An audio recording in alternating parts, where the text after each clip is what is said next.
Well, good. Well, I don't know. It always varies kind of who shows up and etc. So there may be other people, often people join late. And I don't think, have either of you been to this meeting before? Okay. No. So we've left it so far really open. Sometimes we have specific topics. Um, and other times people just offer a case to share that they may want to get into, or suggest a topic. Like anything is really fine. And it's always kind of rotating people. I'm often here, but rotating people who are present. So I'm pretty much up for anything, um, whatever may be of interest to you guys.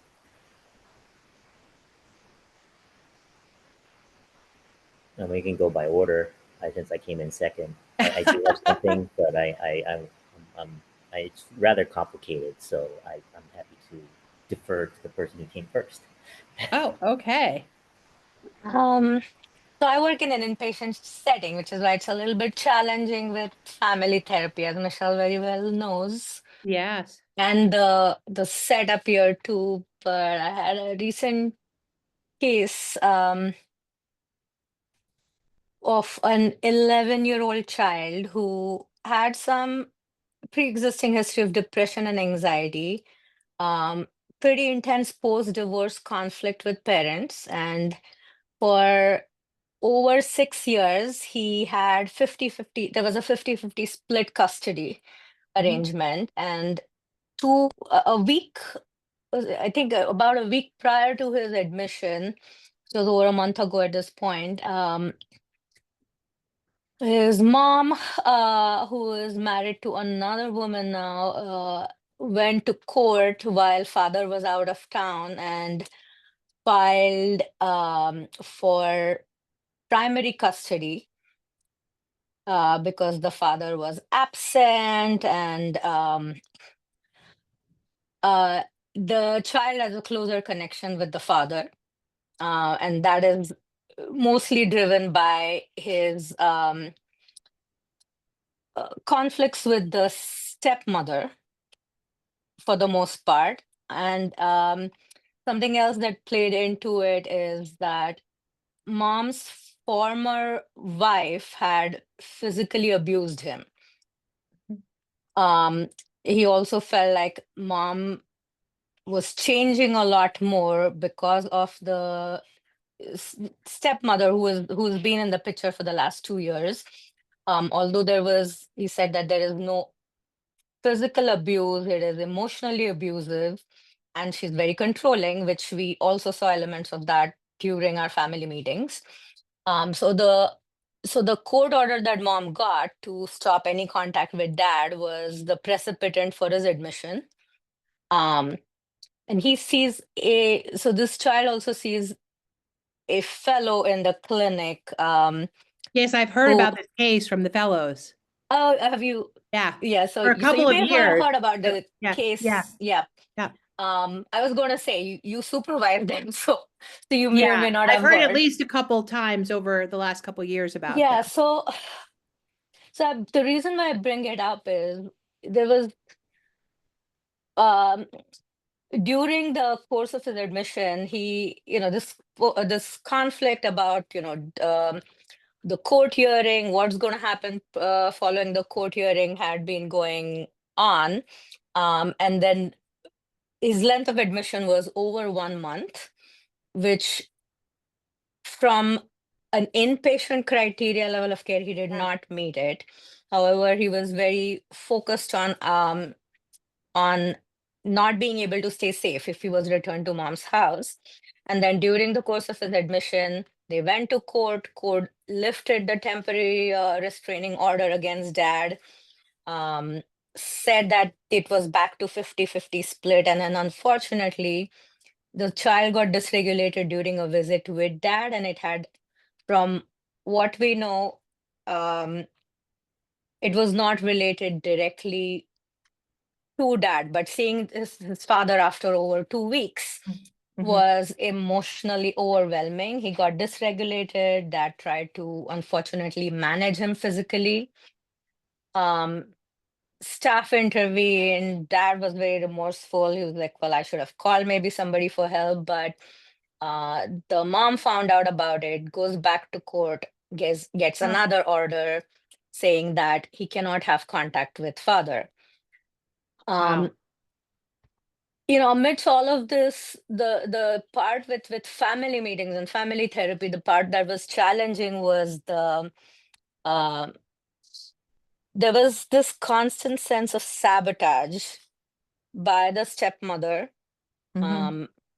that while we understood the circumstances, and I think um, they seem to berate the treatment team every single time for not being efficient. Either it was, well, you have not arranged for the follow-up, well, you have not done this, well, how did you allow this to happen, why didn't you stop, dad? You mean Which the was, mom and stepmom were doing that? yes, yeah, Okay. yeah, which was a constant theme during his admission, and in some ways they were sabotaging any progress that he was making. Mhm. And at the same time, the berating the treatment team was more directed towards the child, feeling like, well, you're not doing anything, I don't want to be here, I want to live with dad, but refused to talk about it in meetings and would shut down or Mhm. just would storm out. And they was really challenging to try and sort of align with anyone or keep a neutral ground in the family meeting. So there were times like there was this dyadic relationships playing out. Who was in the family meetings? Was it everyone together So or separate? so dad was not in family meetings. We were, by court order, we were allowed to give him updates, but he was not to visit or have any phone contact directly Oh, with the child. He couldn't be directly in the family meetings. that But was after the second time back in court, after yes, the incident? yeah. Okay. Okay. Um, these family meetings were primarily mom, stepmom, and the child. And the hard part was that there were these dyadic relationships playing out. Mainly, either the dyad was the mom and the child, or the mom and the stepmom. Mhm.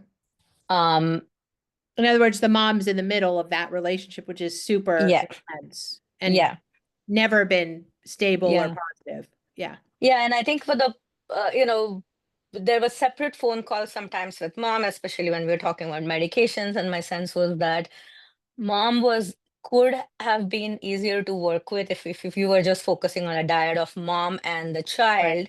Yep. However, mom insisted that the stepmom should be Hmm. present for every Interesting. meeting. Wow. Uh, Interesting. so I mean, I don't know, like, I think at what point when it becomes treatment interfering, do you say that? Yeah. And I think, in acute settings, of course, it is harder. If this was more of an outpatient Mhm. scenario, I think at some point I would say that let's focus on this diet first, or like, mom and child, Right. before bringing in the stepmom, because this was an acute setting and there were safety concerns in terms of the limit set, and it was hard to sort of it was hard to say that stepmom should not be a part of the meeting, or to set a hard line, and we did Right. suggest it mildly, and it was turned down. But Yeah. I just brought it up to see if you had any thoughts or insights about what do you do in this scenario. Yeah. Well, easy case, right? Such a mess. And I think the high conflict complex divorce stuff is among the hardest stuff inpatient, Mhm. right? Yeah. And from what I recall, and you're making a really good point, when it's this complex of a system, there's this much conflict. I think dad has a partner as well that I think the kid Yes, grew dad up has a with. partner as well. So I think he's remarried, so a stepmother, Yes, yep. and And that I things think, there are the pretty good. Yep. fellow has done an amazing job from what I can tell. Which fellow is it now? I'm forgetting. Chase Prabhu. Oh, Chase, correct. Oh, yes, Yes, yes, this yes, is yeah, got Chase's it. case. Yeah, but what I was going to say is related to your point about the complex bridging and who to focus on. He was sort of trying to even get to a point outpatient that Mm-hmm. the stepmom could be included. Like things were Ah, okay. difficult still with the child and the mom. right? Because of the way that mom was Mm-hmm. pushing the stepmom relationship. And as far as I remember, Chase hadn't even been able to get to a point recently where mom and dad could come together in a meeting. Yep. I think in the past they had, but it's not Mm-hmm. entirely clear to me why things deteriorated. I remember there was something about dad doing business travel that mom would be reactive about, and that's what they Yes. tend to bring up court, which is obviously an extreme reaction, Yep. right? Because they're not otherwise court involved at this point, Yes. Yes.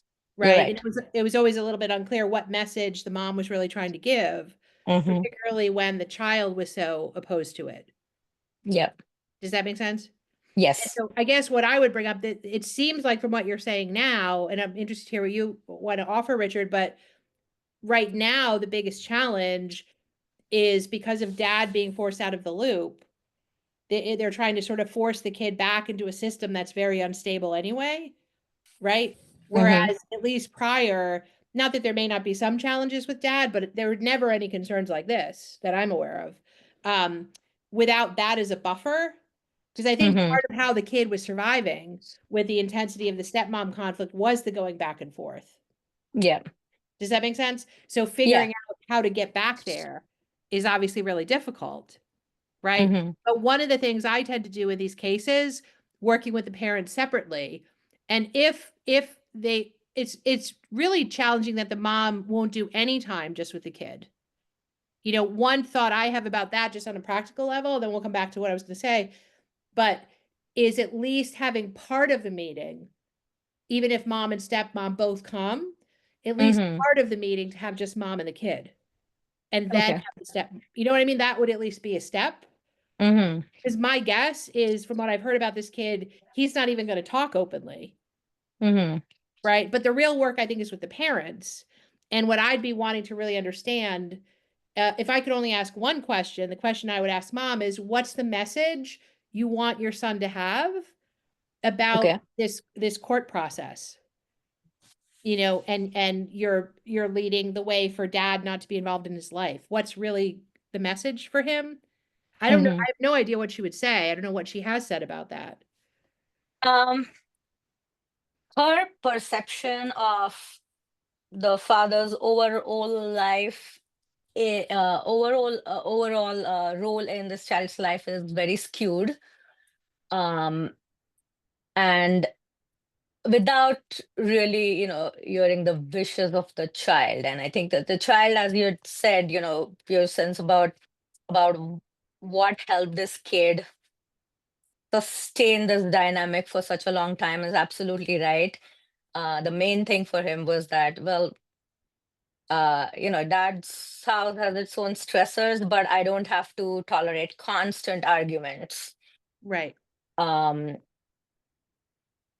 and the other thing that he felt like that the stepmom was sort of dictating all the rules in terms Yep. of even the parenting rules, to the point that the mom was adapting to all of the changes that the stepmom was dictating. She's the heavy, she's the bad cop, Yes, stepmom. yes. And part of that, you know, one of the main tenets we know about divorce processes with that and step parents is if it doesn't go slow, it doesn't work.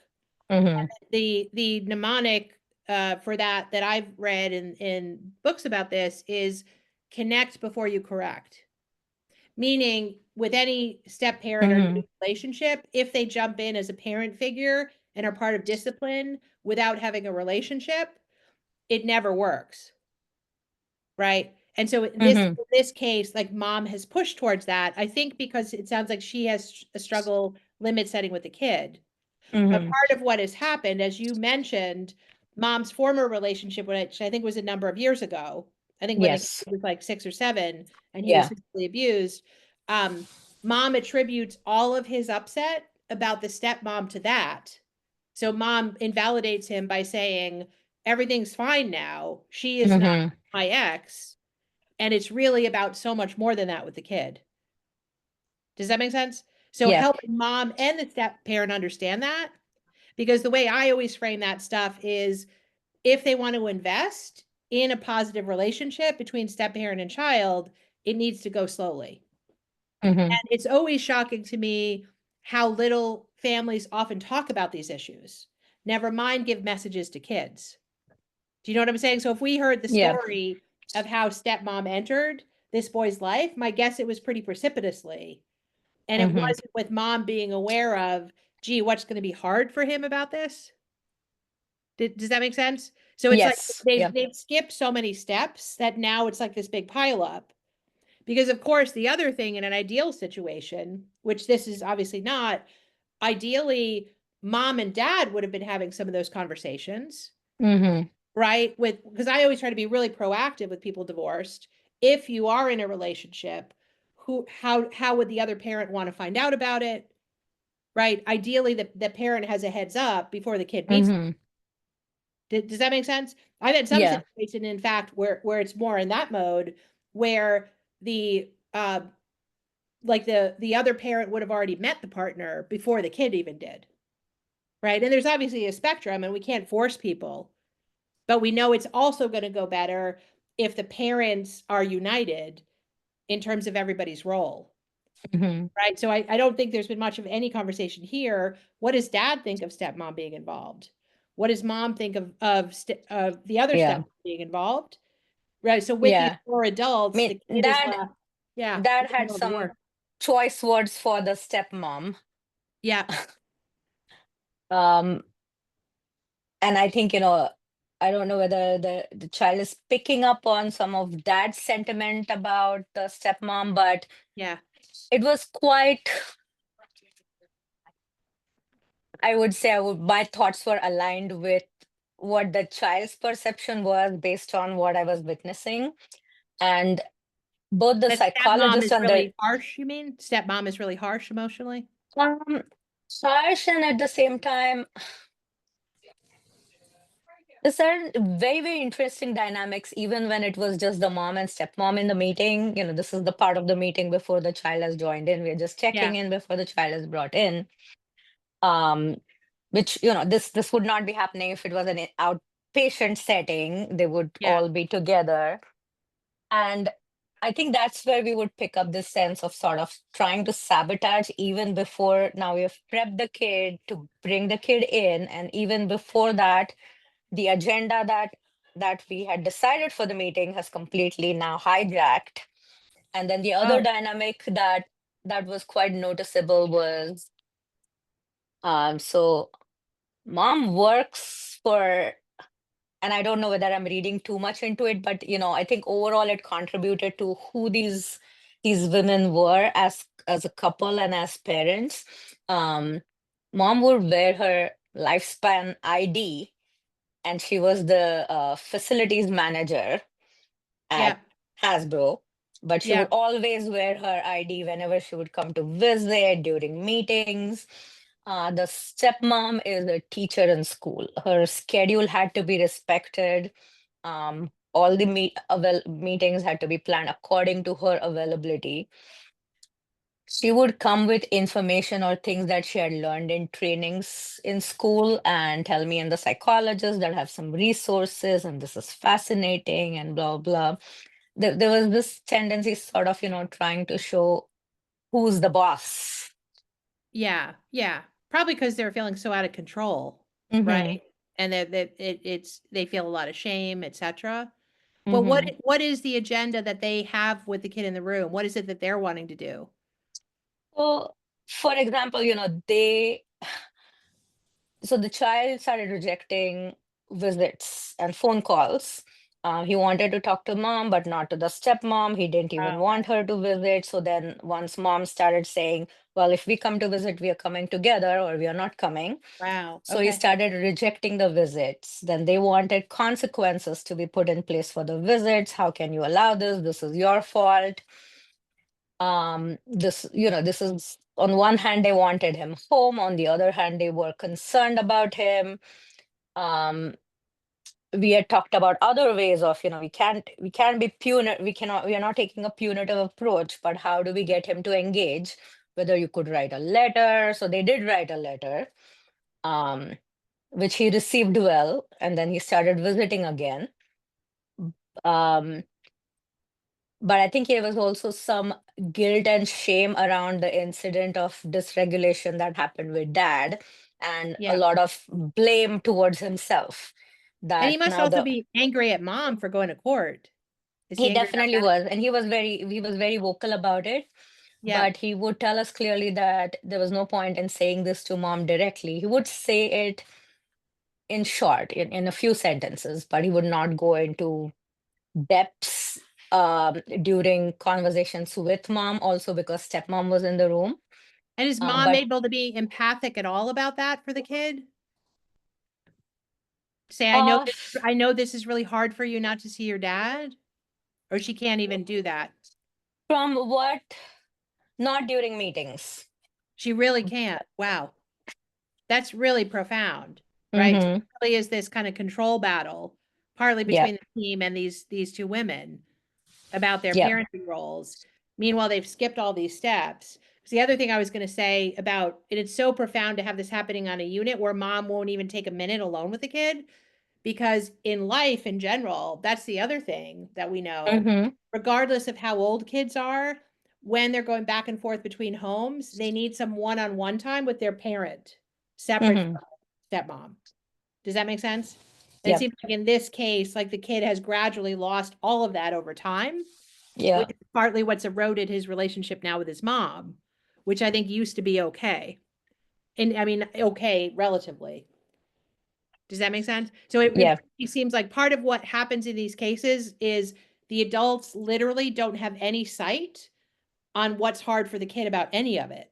Mm-hmm. And until they can begin to understand that, right? And say, what message do you want to give your son about this, this, and this?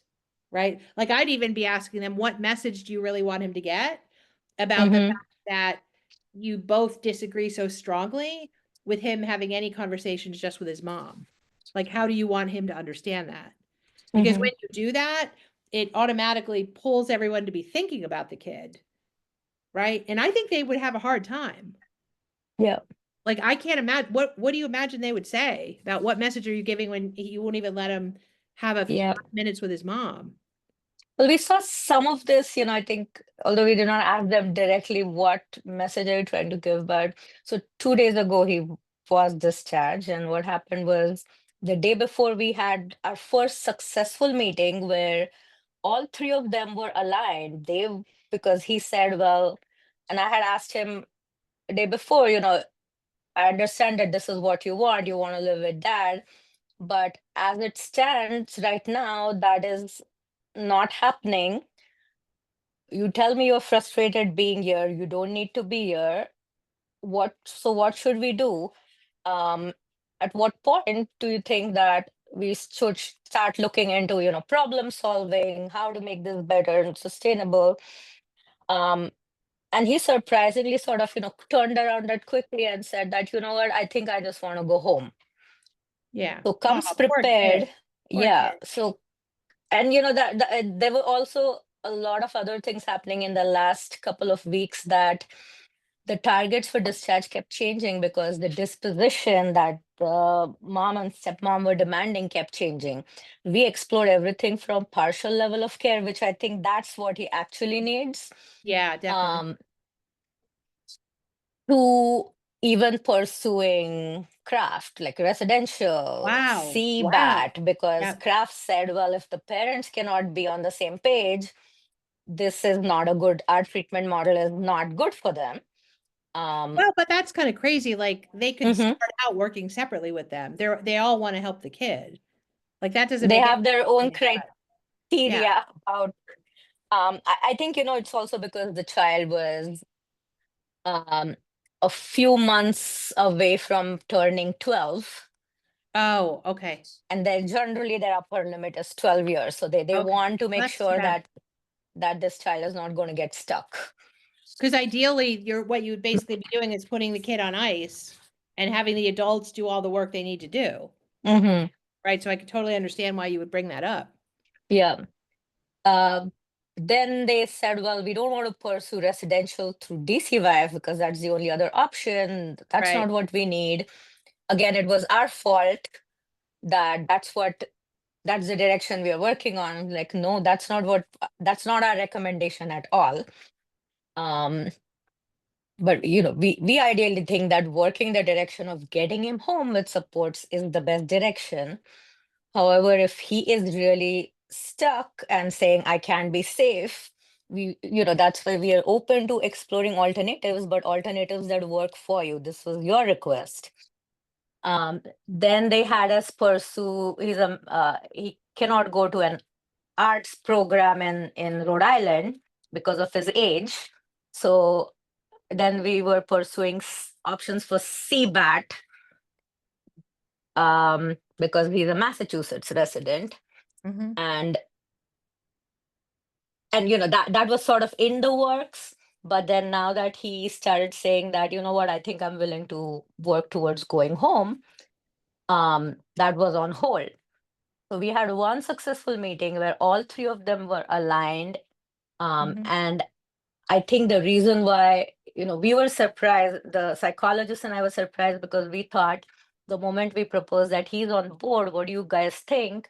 We thought we were going to get resistance, knowing their pattern throughout. And surprisingly, they were very happy. They were excited. Now, mind you, this came on the same day. Earlier that day, they had court review for the custody, and court granted extension and sort of kept it on a continuing review with a court date in 2 more weeks. My sense is that they were probably on, feeling accomplished, or maybe were in a good mood because of that. And Which means that dad still can't even be involved in treatment? That's yeah, crazy. I think that's yep. don't you think that's crazy? Or do you think that needs to happen? Like, do you think that it would be unsafe for the kid to have dad just be in a treatment sessions? Not at all. I think, that was my sense. And again, this is my sense only from, I've not actually met dad.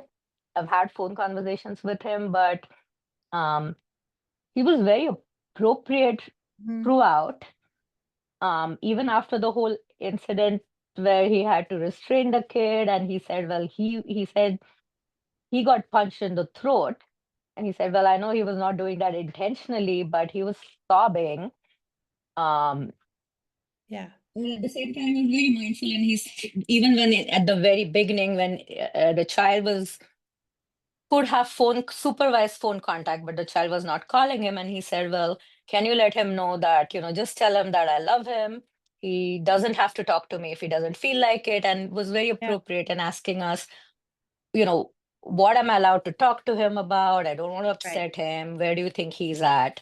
So dad is much more able to mentalize for the kid, Hmm. right, and do that. But it's really crazy when courts do stuff like this, because also, even if that weren't totally the case, you'd want, while the kid's in the hospital, to have therapeutic support to process the incident. Hmm.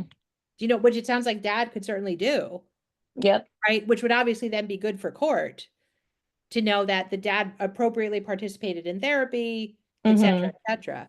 But let's stop for a Yep. minute. There's so much more to talk about. But Richard, I just want to give you a chance. Sorry. I get so caught up in these things. Yeah, and the dynamics are complicated, which I definitely want you to have a turn. Yeah. Thank you. And I appreciate it. I'm going through a similar situation, a 6-year-old though, with kind of that same scenario. So I learned a lot from it.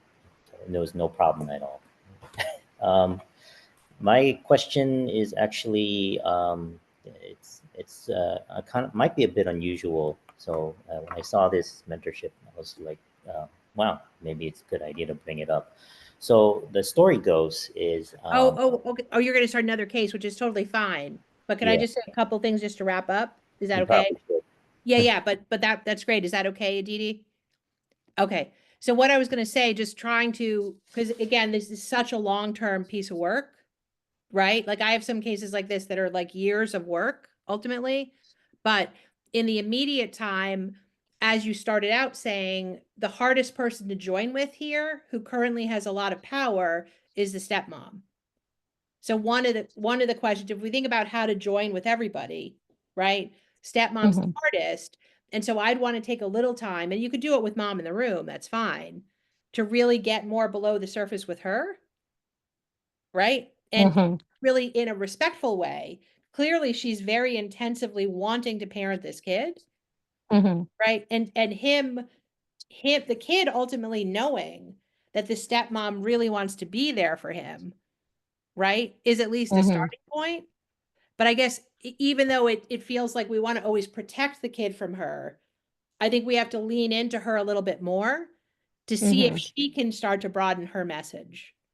Okay. It seems like her message so far has basically been, kid, you're railroading your mom, you're out of control, right? There's a new sheriff in town. You got to follow the rules. You got to do extra, right, all that stuff, because she's worried about him being out of control and trying to protect her wife, I think. But I would just really want to get below that and understand it, and understand from her, like, what she thinks may be most painful for the kid about the current situation with dad. Like, I would just go there, right? Okay. Because again, if she can't say anything at all about that, like even acknowledging there's another side, like, oh, it must be hard for him, right? I know, like, he's obviously his dad's an important person in his life. Like, I'd be surprised if she can't say anything like that. But whatever she can say that's going to at least having little bits, right, is it then can become a message to the kid. So let's say when you talk to her, part of her frustration is, when I started out, when I came into the family, I was so excited to be a parent figure to him. He's been rejecting me the whole time. Look at all I've done. But from there, you can grab the positive in it. Okay. Does he know how much you care about wanting to be there for him? Do you see what I mean? Yeah. So it Makes seems sense. counterintuitive to lean into the stepmom. But I think from there, then you can build back. Yeah. And the mom is tricky too to join with, right? Because we can all, I think, relate to feeling frustrated with mom, like, stand up for your kid, lady. And her difficulty empathizing about the pain of the divorce stuff for the kid. Yeah. Right.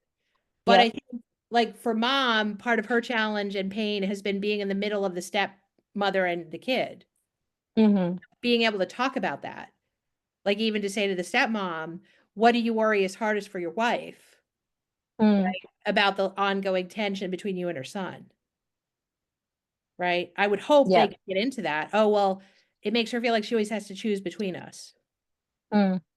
Right? Oh, is that really what you want to have happen? What message did your kid need about that? Where again, then it gives you a doorway to get into. The message hopefully is, like, the adults want to be here for you. Yes, we have rules in the house, right? But we all want to be there for you. We all have separate relationships with you. Yeah. Does that make, no, so not to make it sound easy, but and the other thing on a Yeah. practical It's level, definitely long-term work, but I mean, I totally get it. Having the stepmom sort of as an ally would be the you gotta lean in and way to find the work towards positive the barriers of to get her to what's calm getting in the way. down, right? Otherwise, it's just a fight, which is recreating the pattern with the kid, right? She's being so intense that he's going like this. Instead of, if he gave her even a little bit, she'd probably chill out a little bit. I mean, I could be wrong. If I'm wrong about even that, she's much more ill than maybe it seems even, which may not So be the we case. did see a glimmer of that because we had, the one meeting we had where all of them were aligned. Yeah, He was appreciative of the letter she wrote, great. and Yes. we definitely see that they had potential to be able to sort of work as a family unit. Something changed the following day when you were supposed to schedule discharge and things just fell apart, at Well, least at because the beginning. because it's just touching the surface, Yes, yep. right? But I think it's great that you started to be able to find that positive. Because getting her to say things like that to the kid, like if she says something about, well, he's always been rejecting me, blah, blah, blah, blah, blah. Does he know how important it was to you when you came into the house to be available as a parent figure for him? Does he know that? What message do you want to give him now? So it's kind of like they skipped all the steps, but they have to go back and do the steps. Mm-hmm. If that makes sense. The other quick thing, Yep. before we go to the other case, on a practical level with the whole dad thing in court, and obviously you guys are not doing a forensic evaluation or anything like that, but you still have the ability to give clinical recommendations Mm-hmm. to everybody, right? To court, to parents, right? And so I would be really thoughtful about that. That's going to be tricky because, like, because mom may try to block it. Yep. Does that make sense? But I would Yeah. be really thinking about the clinical recommendations, not just when he's in the hospital, but particularly around parents' involvement with treatment. Yeah. And I would certainly be recommending, of course, dad needs to be regularly involved in treatment. And Mm-hmm. so there's two layers to that. There's one Mm-hmm. is being involved directly with the kid and supporting Mm-hmm. the kid. The other is figuring out how he and mom can actually go towards any functional co-parenting, which they Mm-hmm. can now, right? But they need help with that because they've never been Yeah. able to do it.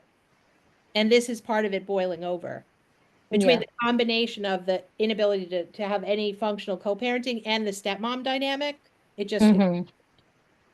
But so literally I write out, that how everyone should be involved, right? Mm-hmm. Including things like in the family work with the kid and the mom, there should be some sessions with just the two of them and some with the stepmom. Do you see what I mean? So, Mm-hmm. so again, I think you guys getting that out there will be really important.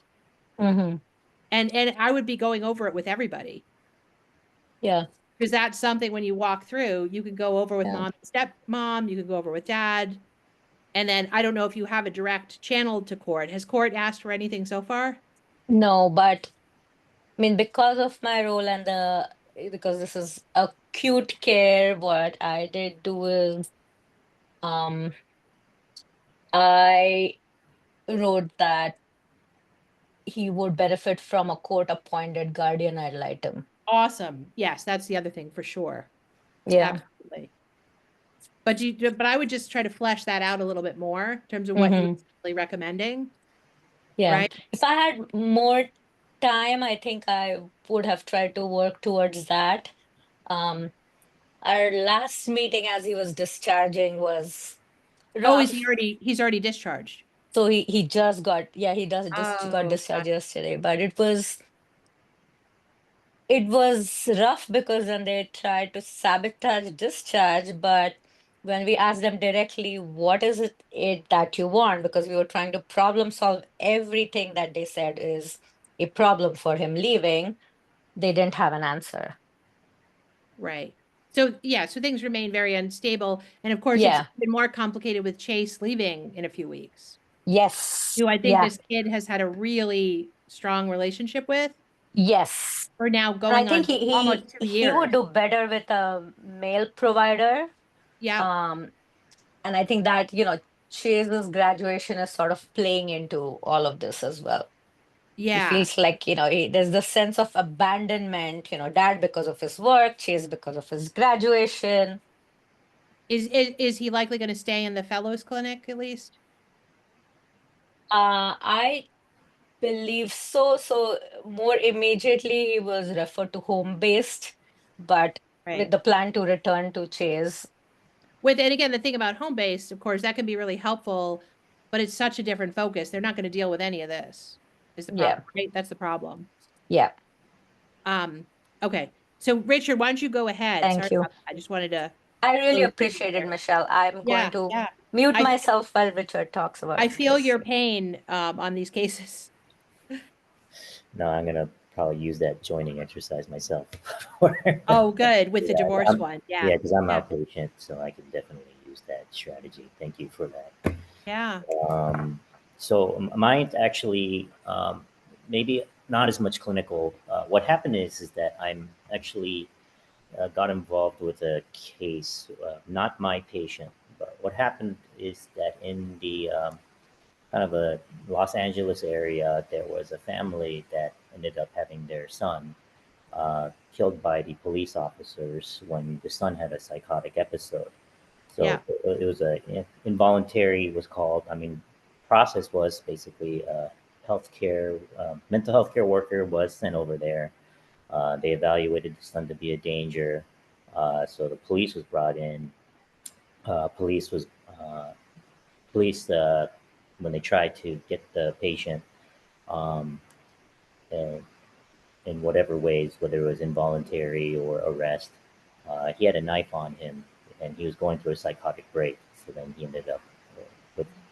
When the police opened the door, there was a little bit of forward advancement. Police shot him, and the parents are very upset about the situation. Oh my God. So the next stage of this is after about a year, they've been trying to do advocacy, getting on radio shows or whatever, and then I got looped into them. And how I got in touch with them was that I'm part of the Association for Korean American Psychiatrists in Southern California. So they were kind of like putting their heads together and like, what do we do about the situation? So they looped me in, and they said like, well, Are they Korean? Is it a Korean family? Korean American yes, family? it's Okay, a got it. Korean Yeah. American family. Yeah. So they one of the ideas that came up was to shoot a documentary about their life and about their kind of their Wow. struggles. So I was like, okay, and I'll maybe look up grants for trying to find the ways to kind of fund this documentary.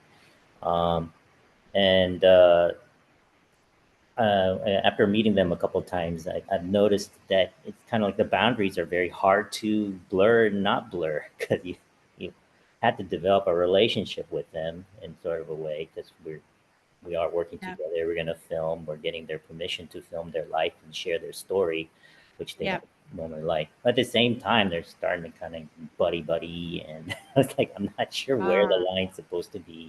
Are you actually seeing them in a clinical manner? Like, No, you're not actually treating them no, of course involved not. in this other Yeah, way? Got it. I see. that would be Got it. definite HIPAA violation, Got and it. Yeah.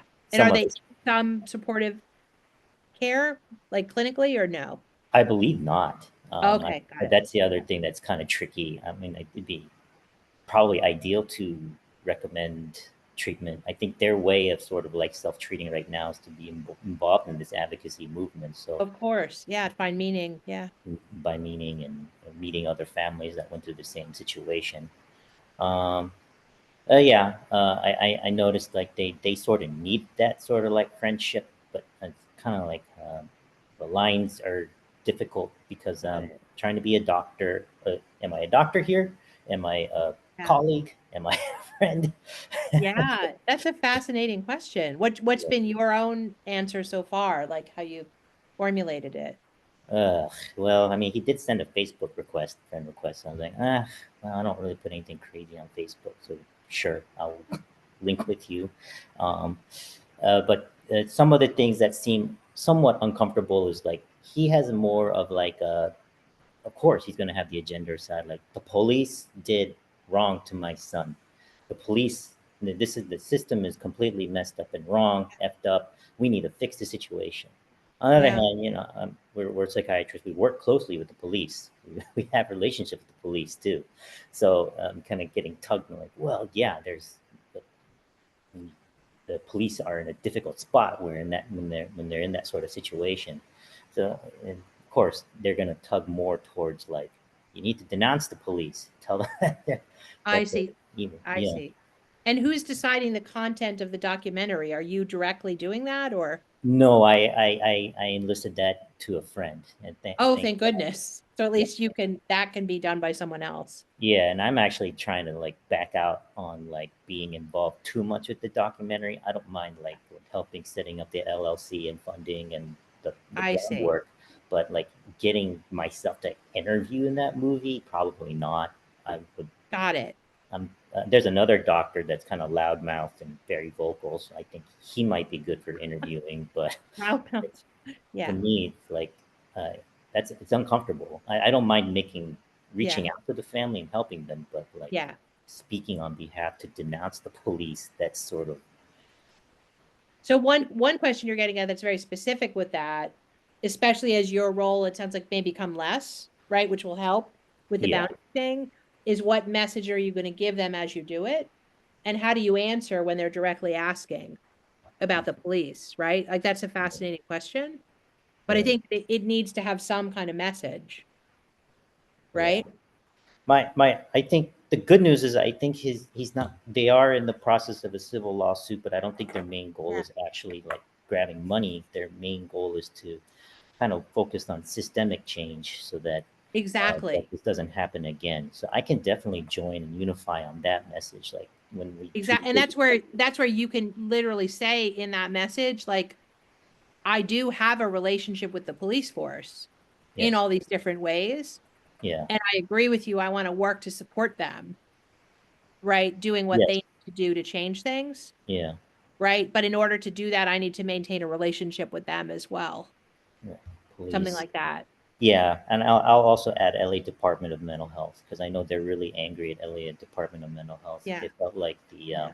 the person they sent over was not trained properly, so they're including that as part of their legal lawsuit. But I'll say that Yeah. I do have colleagues that are part of this, so we need to work together if we really want systemic change. Exactly. But so I think you could give them a really nice message that they're not going to be upset about Yeah. by, again, talking about your relationship with these agencies. Okay. And that's something that you're looking at as some way to further their cause, Yes. right? They're going to speak from the parent side, Of and course. you can speak from the physicians, like just really emphasize that, which also kind of reemphasizes your role as a physician, as Okay. opposed to sort of their friend, if that Okay. makes sense. Yeah, that's perfect. And I can definitely do that in a formal sense too. We're actually presenting this at APA, and the family's actually coming. And Oh, doing it as wow. well, Wow. so we could probably do that. I think that's a great way to do it. But it kind of reminds me of the dynamics. I've been in Rhode Island forever now. And so some of the people I've treated in different settings, like I know from somewhere else, for example, right? You didn't know these people before, but there's Mhm. this common group connecting you. Right. I think always in those cases, it's like, it's kind of like you have to have some conversation about it. Does that Yeah. make sense? And so this is even more complex because you're not actually treating them, Right. right? I treat a lot of like physicians' kids, and some of that comes up in that scenario too, where they're trying to not act like a physician, right? I don't want to treat them differently because they are a physician and yet acknowledge they're a physician. Hmm. But I think it's different, but it brings up all that kind of stuff. Yeah. They kind What's of. your biggest worry, like going forward, especially as your role kind of becomes more distant? They might try to tug me in for like part of a court. They drag me into the court, I guess, or You mean like to testify or something? yeah, if Oh, have that's they like in the asked back so of my far? mind. Yeah, have they asked so far? No, no, they haven't asked so Okay. far. So But that question, I think that question brings up, especially as you have less contact with them, perhaps, mhm, what message you want to give them about when they should reach out to you. okay, Like I would focus more on the ongoing role you can play okay, rather than worrying too much about them pulling you into something else. In other words, to say, here are the ways I can potentially be helpful for you, okay, X, Y, Z, right? And then if they bring up, well, what if we need you to testify? You can then respond to that and say, well, actually, that would be a different role. okay. But what do you think of that? That sounds good. I mean, because I maybe just introducing what I'm capable of. What you Like can do and how they should reach you, upfront. when they should think of reaching out to you, right? Yeah, And I think it's nice to do it that way because again, it's focusing more on the positive, right? And right, rather than making them feel like you're trying to avoid supporting them, but being clear at the same time, like you can't play every role. right, right. Like I'm happy to present his data. He's a PhD, so I'm happy to present his data that he found on like officers when they receive some sort of punishment or reprimand for killing somebody.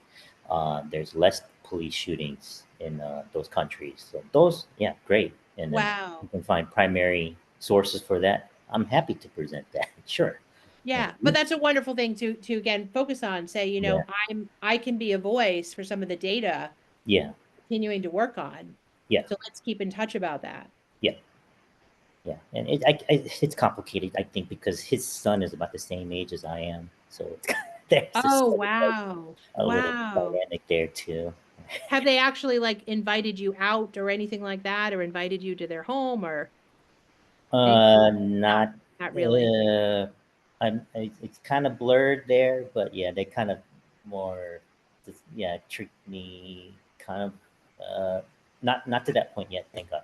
So, Oh, well, that's good. But again, you're stating these things will probably help with that yeah, because you're saying here's the boundary, here's the boundary. yeah. Aditi, what do you think of this? tricky.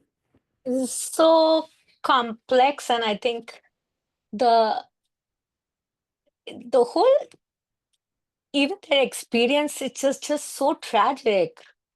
I think I was sort of, focused on that aspect, and I was also thinking about um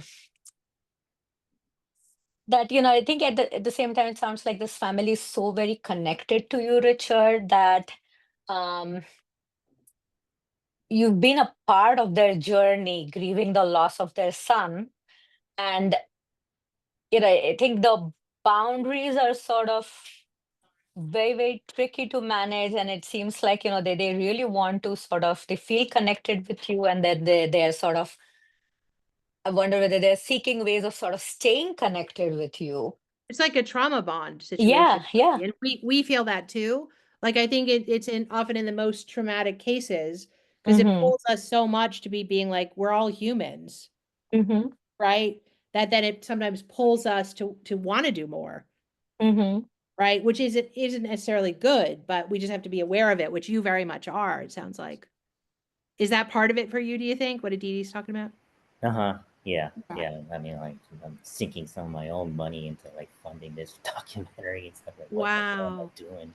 But at the same time, when I talk with my wife and walk and talk about it, like, am I crazy? And yeah, maybe, but at the same time, it's like, if I don't do anything, how will I feel? And it's like, Yeah. yeah, you'll probably regret it. So, And again, whenever like a limit comes up in a certain area, like let's say they probably won't, but if they were to ask you for more money, right. my tendency would be to say, I so wish I could give even more, Hmm. right? Because this is such a big cause that it's so deeply important to me. But unfortunately, I can't offer that right now. But what I can offer is this, Oh, right? So again, always going back to here's what I can do. And then, oh yeah, here's what I can't do. okay. Because I think sometimes we all get sort of anxious about it, understandably. And then we focus a lot on the limits and, well, I can't do this, I can't do this, I can't do this. Right. But you're actually doing so much for them. Yeah, happy to fund the up to the trailer, but I don't think I can go with like the full like Yeah. $1 million investment. Oh my You God. don't want them to move in with you? But again, Sorry. but I I said you don't want them to move in with you. Yeah. Right. but again, in that case, for you to say, listen, I don't have the money to do that, unfortunately, but I can be a voice for you, through ACAP or whatever you feel comfortable saying, right? The Asian American Caucus or Southern all these different California things. Psychiatric Society, since that helps with Yeah. illness. Totally. And I like Michelle's point. I think Michelle's point about, sort of re-emphasizing your role as a physician is a really important one, because I think that gives you sort of also more ways to sort of then explain that you can do whatever's in your limits. For example, advocating for them, and this is how you can advocate, and this is how you can help. Yeah. I like it. Thank you. Thank you so much to the both of Yeah. you. It's amazing that you're doing this, Richard. It's so Mm-hmm. wonderful. I mean, gosh, Thank you. incredible and so important. Thanks for saying I'm not crazy. So I'll keep No, you're going. not. You're not at all. You're human. Thank You're human. It's hard. you. It's really, and we do, especially like I have some patients I've had now for like 25 plus years. They're all their family, and it's obviously a treatment relationship, but it feels like you're really connected, Mm-hmm. so And I think it's also to your point that um, you're aware of it. You're sort of questioning, like, okay, what is okay, and where, I see the boundaries are getting blurred. I can recognize this, and I think having that awareness and insight is a big part of all this. Um, you know, y- I think this family is also, I mean, as much as their experience has sounds very heartbreaking, that they're lucky to have you in their corner. Thank you. yeah, absolutely. Well, amazing, guys. These were really incredible cases. Thank you for sharing. It's unfortunate other people weren't here because everyone could learn so much from these, right? But it's great to have you, and As we wrap up, any ideas you guys have just for ongoing sessions? You don't have to say now, but if you do, we're very open. I've been very open to having specific topic things and, to try to, so people know more what to expect. No, maybe I could help out with advertising this a little bit more. Like I can send Yeah. out some more blasts through the Asian Caucus email listserv or other. Oh, that's a wonderful idea. Yeah, and we're pretty close to actually having this schedule on the website.